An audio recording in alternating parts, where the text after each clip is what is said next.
Oscar-winning actress Charlize Theron was talking to Sky News, and she was having a conversation about what it's like to Google herself. In fact, the interviewer asked her if she ever Googles herself, and here's her answer. I think it's when you start living in that world and doing that that you start, I guess, feeling raped. But as long as I don't have to see that stuff or read that stuff or hear that stuff,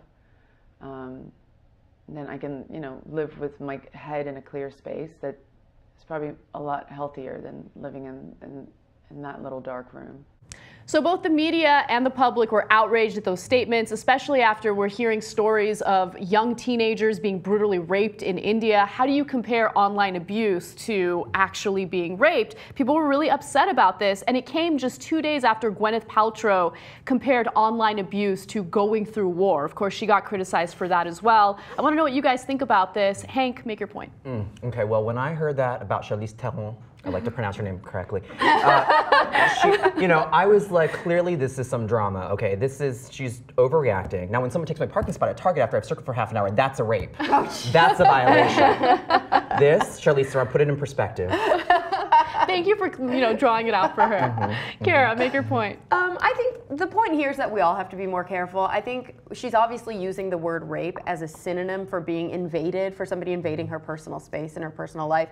And yes, technically, you could use that word in a literary sense that way, and I think we do that a lot accidentally. But I think what this specific example has shown us is that there are a lot of people who really live through that, who actually are very sensitive to these kinds of comments, and maybe they're not in our headspace when we're freely speaking, but they should be. So I think that this is showing us that we should probably be a little more sensitive, and hopefully it was a good lesson to her. Yeah, I actually empathize with her in some regard. I don't agree with her use of the word rape, but as anyone who works in the online community, you deal with some crazy ass shit on a daily basis, and a lot of it is abusive. The language is abusive.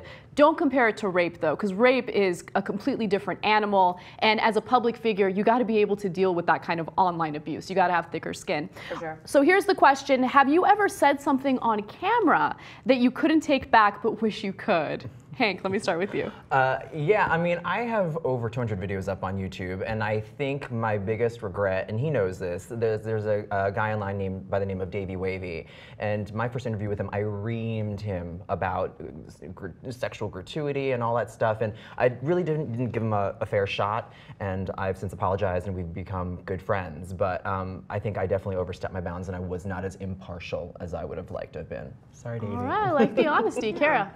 I did a live daily show for 9 months, season 1 of Take Part Live, and when you're doing a live daily, you say what's on your mind. And I did one time make some sort of comment about people who live in Appalachia. Like I was making like some sort of a rednecky joke, and I said, maybe he's like in the Appalachian Mountains or something. And I got like 3 or 4 comments back, like, listen, everybody who lives in Appalachia is not toothless and on meth. And it was another one of those things where I didn't even think about it. It was an easy way to kind of make fun of a group of people, but obviously there are lots of different people living all over this country, and now I'm a little more sensitive about that. So I apologize, guys. Yeah, and I think a lot of times people will either misspeak or they won't really think about something before they say it. We all have diarrhea of the mouth once in a while. It just happens, right? I think never. Never. A more recent example for me was a few months ago, we did this story on this girl. I believe she lives in Canada, and she has like this obsession with looking like an elf. So she went and got like elf ears or whatever, and we did a story on her, and I was super judgmental. I was so mean toward her. She's not doing anything wrong. She wants to alter her body in that way. It makes her feel good. So I actually really regret doing that video and being so mean and judgmental toward her. So I don't know, that really sucked. But anyway, tell me what you guys think. Have you ever done or said anything that you absolutely regretted, you couldn't take back? We want to hear your story. Later on today's show, we are going to read some of your responses to older videos, so make sure you check that out and comment in the section below. We'll see you guys soon.